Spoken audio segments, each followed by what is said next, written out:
So yun, magandang hapon mga ka-people workers at panibagong tricks na naman tayo dahil may papasilip na naman ako sa inyo yung pag-setup ng mga tubo. At saka pala mga ka-people, kung bago ito duman sa inyong wall at pakihingi naman ako ng subscribe at pakihit na rin yung notification bell. So tara!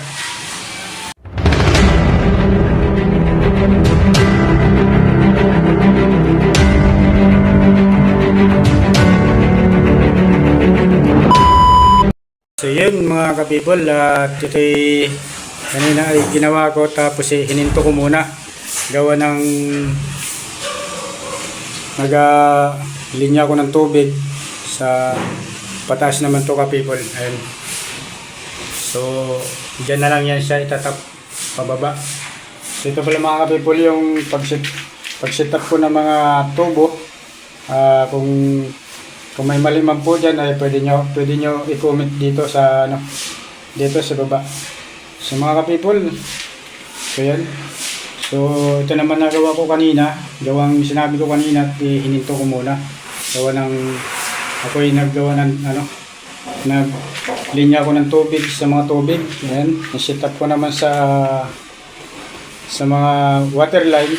Yan, naka-eskwala siya at so, sa mga naman ito mga people, sa mga drain, mga fault drain. At ito naman mga people na malaki, ito naman yung sa aniduro. Yan, titris po yung ginamit dyan. At naka-Y naman yan doon, palakog.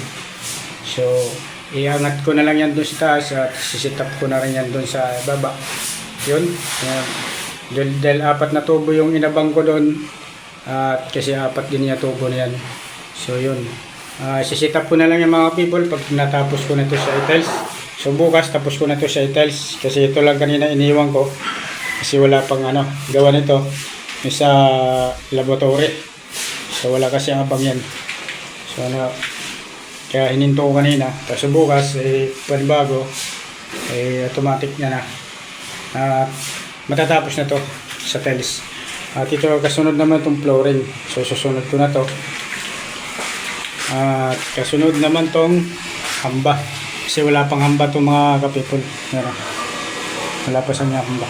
So gagawin ko na naman siya sa katapos ng flooring at katapos ng setup nito tapos pataas.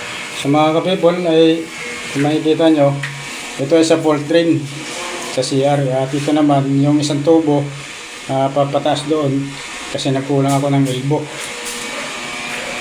So malapit na to ka-people matapos at konting kimbot na lang. Ayan, konting kimbot na lang to at pintura na lang. So yun lang mga ka-people.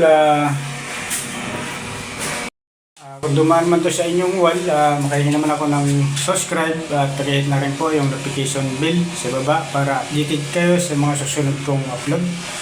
So mga ka-people, at maraming salamat sa panonood nyo at magandang hapon.